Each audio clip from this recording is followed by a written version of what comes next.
আসসালামু আলাইকুম, সবাই কেমন আছেন? আশা করি সবাই ভালো আছেন। তো যে যেখান থেকে আমার ভিডিওটি দেখছেন সবাই ভালো আছেন এবং সুস্থ আছেন। তো আল্লাহর রহমতে এবং আপনাদের ভালোবাসায় দোয়ায় আমিও ভালো আছি। তো আজকে সকাল সকাল একটা ভিডিও শুরু করলাম। দেখুন, বাইরে গেছিলাম বাজারে, অনেক সদাইপাতি কেনাকাটা করে আনছি। তো এখানে দেখেন পানির বোতল আছে, কতগুলি পেপসি আছে, আর এই দেখুন সব মুদির সদাই কিনে আনিস। কারণ গত শুক্রবার মানে 5 তারিখে শুক্রবার আমার শ্বশুরের মৃত্যুবার্ষিকী গেছিলো। তো তখন তো দেখছিলেন যে 2টা খিচুড়ি রান্না করেছিলাম। তো সেটা আমার শাশুড়ি রান্না করছিল। তো আজকের আয়োজনে আমরা আবার 2টা বিরিয়ানি রান্না করব। সেটা হলো আপনাদের ভাইয়া করবে, কারণ উনি ওনার বাবাকে খুবই ভালোবাসে। তো সেজন্য বাবার জন্য দোয়া মাগফিরাত করবে একটু, আর মানুষের গরিব দুঃখীদের মানে খাওয়াবে, আর নিজের আত্মীয় স্বজন মানে সবাই একসাথে একত্রে নিয়ে সবাই একটু দমা ফিল করা হবে। তো বাজার সদাই কিনে আনছি। দেখুন কী কী সব, এগুলো মুদির সদাই আমার কাকা রান্না করবে। তো সে লিস্ট দিয়েছে, সেই অনুযায়ী সদাপাতি সব করছিলাম। আর এখানে দেখুন আমার ভাইয়ের বউ আদা রসুন কাইটে নিল, আর আমি বসে আছি দেখছেন। এখানে দেখুন গরুর মাংস কিনে আনছি, এখানে 20 কেজি গরুর মাংস, সরি ভুলে বলেছি 21 কেজি গরুর মাংস কিনে আনছি। আর এখানে দেখুন আমার মা পেঁয়াজ কাটতেছে, আমার ভাইয়ের বউ কাটতেছে। তো শসা সালাদ এগুলি সব কাইটে কাইটে রেডি করতেছে। আর এখানে মাংসটা আমি ধুয়ে রেডি করে নিছি, ধুয়ে নিই মানে পানিতে ভিজাইছি। তো এখান থেকে ভালো করে আরেকটা পানি ধোয়া দিয়ে পাতিলে সাইকেল নিব। আর এখানে পান আনছি যদি কেউ পান খায় সেই জন্য। তো সকাল সকাল গিয়ে টাটকা শসা টসাগুলি সব আনছে, এখন সব গুছায় গেছে রাখবো। আমার কাকা এখন আসেনি রান্না করতে, তো আমার কাকা রান্না করবে, কারণ আমার কাকার হাতের রান্না বিরিয়ানি খুবই মজা হয়। তো সেই জন্য আমার কাকাই রান্না করে। তো আমার মারা আবার বলতেছে যে কী কাটছে, পেঁয়াজের মাথা কম কম করে ফেলাইছে।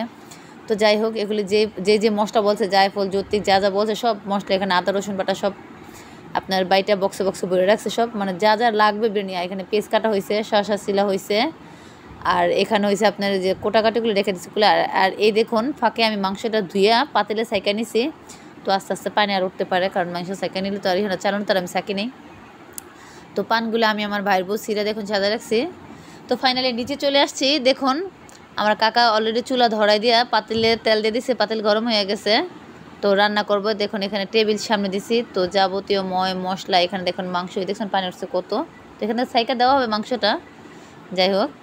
আর এখানে সম্পূর্ণ মশলা, এই দেখুন আদা রসুন বাটা, জায়ফল যৌতুক পোস্ত দানা গোলমরিচ মানে সাদা গোলমরিচ সম্পূর্ণ বাটা, জিরা বাটা, এই হচ্ছে আদা বাটা, এই হলো রসুন বাটা, এটা হলো কাঠবাদাম বাটা, কাঁচা মরিচ বেছে দিছি, তেল দিছি, পেঁয়াজ দিছি, সস মরিচ মানে ইত্যাদি যাবতীয় যা মশলা লাগে সম্পূর্ণ টেবিলে সাজা রাখা হয়েছে। আর আমার কাকা রান্না শুরু করে দিচ্ছে দেখুন। তো পেঁয়াজ দিয়ে নিছে, সেটা তো দেখলাম এদিকে ক্যামেরা ধরছি যে। আর এখানে দেখুন প্যান্ডেল মানে সুন্দর, মানে কি সাথে চতুর্দিক দিয়ে কাপড় দিয়ে চেয়ার টেবিল বসানো হইতেছে, কারণ ঘরে তো মানুষ খাওয়া সম্ভব না। তো আমার কাকা দেখেন সব মশলা দিয়ে ফেলাইছে। তো মাংস না মানে মশলাটা সম্ভবত ভালো করে কষাইবো। তো আমিও দাঁড়া দাঁড়া দেখতেছিলাম যে কীভাবে রান্না করে, কারণ এত মানুষের রান্নার লিস্ট আমি রেখে দিচ্ছি, ভবিষ্যতে আবার আমি কোনো সময় যদি রান্না করতে পারি এরকম করে শিখতেছি আমি দাঁড়ায় দাঁড়ায়। তো এখানে দেখুন, তো প্রথমে চাল দিয়েছিলাম, তো বারে আবার আরেক কেজি চাল আনছি, যেমন আল্লাহর রহমতে টান্না পড়ে সবাই যেমন খাইয়া ঘরে খাবার থাকে, শর্ট যেমন না পড়ে, সেই জন্য আমি আবার চাল দিয়েছি 1 কেজি বাড়ায় না। তো তেল আনছিলাম, কাকা 3 কেজি বলছিল, তো চাল বাড়াতে সেজন্য ঘর থেকে একটু তেল আনছি এখানে। তো একটু মরিচ দিল, চাল আরেক কেজি বাড়ানো কাকা। যাই হোক, দেখছেন কালারটা কি সুন্দর, মাংসের কালারটা খুবই সুন্দর লাগতেছে। তো নাড়তেছে আমার কাছে যদি লেগে না যায় সেজন্য। চুলার সামনে রান্না করতে খুবই কষ্ট। তোমার কাকা দেখলো মাংসটা কি নরম হয়েছে নি আর লবণ ঠিক আছে নাকি, কারণ বড় হান্ডিলে রান্না করতে গেলে আর প্রচুর আগুনের তাপ আসে, আপনার খুবই কষ্টকর এই রান্নার কাজ করা। তো মাংস দেখলো, 2-1টা মাংস টিপে টিপে দেখলো যে নরম হয়েছে নি, তো সেজন্য নরম হয় না দেখে কী জেনে দিবে। তো এখানে দেখুন আমার ছেলেরা পাকানি মানে বিয়ে বাড়ির মুরগি ভাজা খেতে চায়, তো সেজন্য আমার মা আবার কী করছে, একটা মুরগি এনে দিছে ওদের, আমার কাকা ভেজে দিব ওদের। তো আমি কিনতে পারিনি, আমার মা এটা কিনে দিছে যে আমার ছেলেরা খাইবো। তো আমার কাকা ছেলেরা মশলা মাখতেছে, আমার কাকাই ভেজে দিব ওদের, কারণ ওনারা তো আমার কাকা তো পাকানি। তো ওনার ফ্রাই আমার মেয়ের সময় করছিল, খুবই মজা লাগছে, তো সেজন্য এনে দিচ্ছে একটা মুরগি। আমার ছোটো ছেলে খাইতে চায়, তো একটা আনছে যেমন 2 ভাই খাইতে পারে। তো ফাইনাল দেখুন যদি কাপড় দিয়ে টেবিল আমাদের সাজানো শেষ, পুরো সাজানো শেষ হয়নি। তো চিন্তা হচ্ছে টেবিল একটু ঘুরে আমরা এইভাবে দেবো, এই জন্য এখানে স্ট্যান্ড আনছি ফিরাবার। তো পুরো গুছানো হলে আপনাদের দেখাবার। তো ফাঁকদা চলুন, দেখুন মাংস রান্না হয়ে গেছে, আমার কাকা অলরেডি নামায় মাংসটা দমে দিছে এখানে দেখুন। আর ওদিকে চালও ধুয়ে নিয়ে সাইকা রাখছে। এখানে 1 পাতিল পোলাওর পানি বসাই দিছে, কারণ পোলাও না সরি বিরিয়ানি 2 ডাক রান্না করা হবে। তো তো দেখা হলে আবার সেটা আপনাদের আমি দেখাবো। তো ঘুরে আসি একটু, আমি ঘর থেকে দেখে আসি ঘরে কী হইতেছে না, কারণ মেহমান তো আসা শুরু করছে, আমার খালা মামিরা সব মানে আত্মীয় স্বজন। তো যাই হোক দেখুন চালও মনে কাকা দিয়ে ফেলাইছে। তো আমার আব্বা আসছে সাথে, কারণ ওই যে ডেক টেক নামাইতে লাগবো, তো কাকা তো একলা নামাইতে পারবো না। তো পিছনে আবার নুপুর আন্টি ছিল, কথা বলতেছে, তো আমি ভয়েসটা কেটে দিয়েছি কারণ বাচ্চারা দুষ্টানি করতেছিল পিছনে।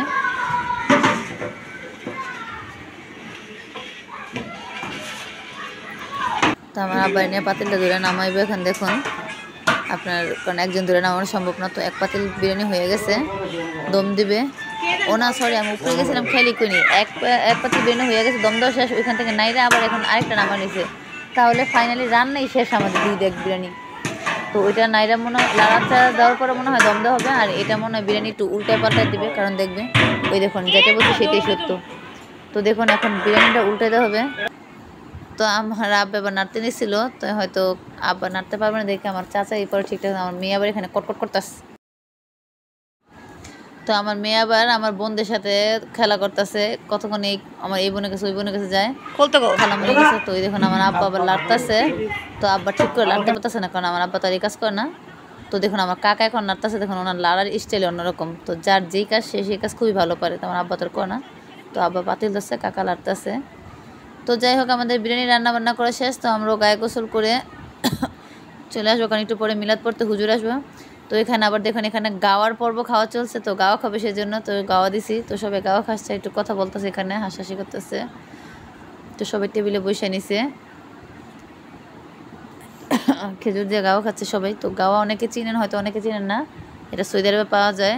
তো বাইরে থেকে আমি আবার নিয়ে এসেছিলাম। তো এখানে দেখুন আবার আমার মা, কারণ খাবার পানি লাগবে, আমি বোতল কিনে আনছি আবার লাগবে, সেজন্য একদম মোটর ছেড়ে ঠান্ডা পানি নেওয়া হচ্ছে। তো আমার মা আবার এগুলি ভরতেছে পানি, কারণ বারবার তো মোটর ছাড়া সম্ভব না, সেই জন্য একবারে জগ টক একটা বড় পাতিল ভরে রাখবে।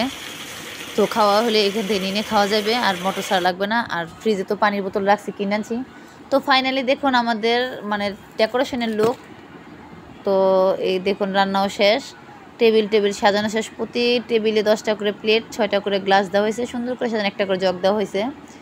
তো আমার শ্বশুরের খরচ আমার হাজব্যান্ড মানে আপনাদের ভাইয়া যতটুকু পারছে, যতটুকু করছে আল্লাহর রহমতে, ততটুকুই লাখ লাখ শুক্রিয়া। দেখুন তো হুজুররা দেখুন আইসা পড়ছে, আর এখানে দেখুন আমি বাজারের কিছু মানে কুলি গরিবদের বলছিলাম।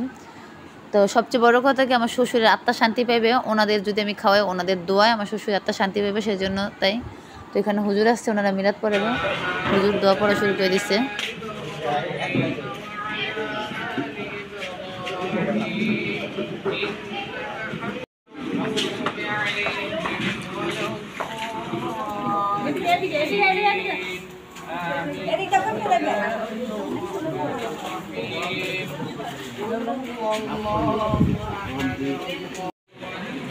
সর, তার মুখ সরা।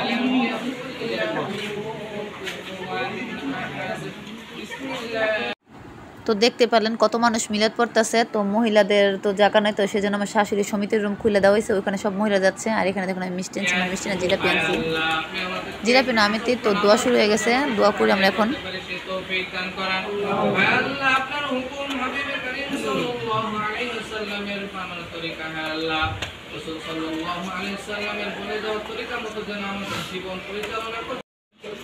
আল্লাহ বিশেষ করে আজকে যার জন্য দোয়া চাওয়া হয়েছে মাওলাই কারীম, আল্লাহ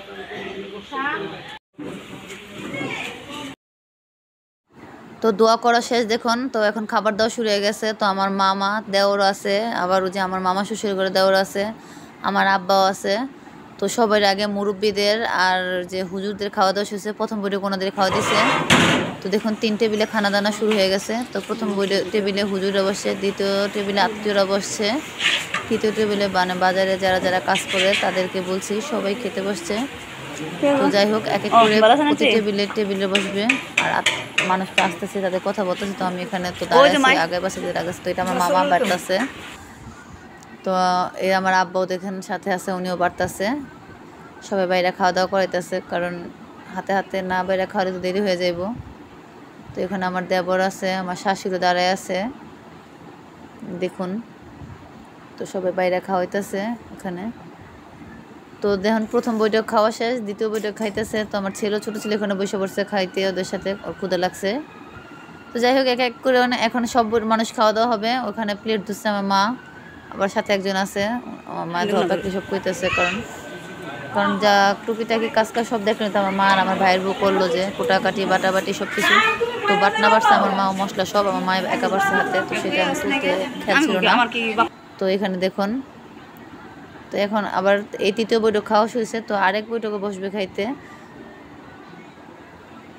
তো আমি তো এদিকে ধুইতেছি, সবাই করতে পারতেছি মানে একটু একটু করে করতেছি জাস্ট আপনাদের দেখানোর জন্য। তো একটা ফ্যান ছিল আমার শাশুড়ির ঘরে, এটা তো ওই ফ্যানটা দিছি কারণ গরম তো অনেক, সেজন্য সবার জন্য হালকা একটু বাতাস লাগে। তো দেখুন সবাই খানা দানা করছে। তো একটা বাসায় কিছু হলে কিন্তু সবাই একসাথে আনন্দ লাগে। যাই হোক, তো যারা যারা খাওয়া দাওয়া করছে তারা শ্বশুরের আত্মার জন্য দোয়া করবে। তো আমি ভিডিওটা করছি এই জন্যে, যারা যারা আমার ভিডিওটা দেখবেন সবাই অবশ্যই আমার শ্বশুরের জন্য দোয়া করবেন, তার আত্মা যেন শান্তি পায়, সে যেন জান্নাতবাসী হতে পারে, সবাই তার জন্য দোয়া করবেন। আপনারা হয়তো অনেকে বলতে পারেন যে দুদিন আগে মৃত্যুবার্ষিকী অনুষ্ঠানগুলো এখন আবার করতেছে কেন? তো মৃত্যুবার্ষিকী তো অনেকেরই অনেক ছেলেমেয়ে থাকে, কেউ আলাদা করে কেউ একত্র করে, তো একজনে করতে পারে না। তো ফাইনালি আমরা শুক্রবারই করতাম। তো আমার কাকার কাজ ছিল, সেজন্য প্রথমত রান্না করতে পারিনি, সেজন্য আমরা 2 দিন পিছিয়ে দিছি। আর দ্বিতীয়ত আমার দেবর শুটিং আসছিল, সেজন্য ওনার জন্য করতে পারি না। তো উনি যে টাইমটা দিয়েছে মানে 2 দিন পরে, সেজন্য করলাম। তো যাই হোক, খরচের মানে মৃত্যুবার্ষিকীর 2 দিন 1 দিন পর করা যায়, কিন্তু আগে কিন্তু করা যায় না, সেজন্য মানে আমরা 2 দিন পরে করলাম। তো সেটা আপনি হয়তো কিছু মনে করেন না, বা কিছু অনেকে বাজে কমেন্ট করতে পারেন, সেটাও করেন না। সবাই আমার শ্বশুরের জন্য সবাই দোয়া করবেন। তো এখন দেখুন আমার দেবর খাইতে বসছে, তো এদিকে ফ্যানের বাতাসটা আসতেছে না, সেজন্য উনি আবার ফ্যান নিছে। তো পুরো ভিডিওটা কেমন লাগে সবাই ভালো থাকবেন। আজকে ভিডিও পর্যন্ত, আল্লাহ হাফেজ।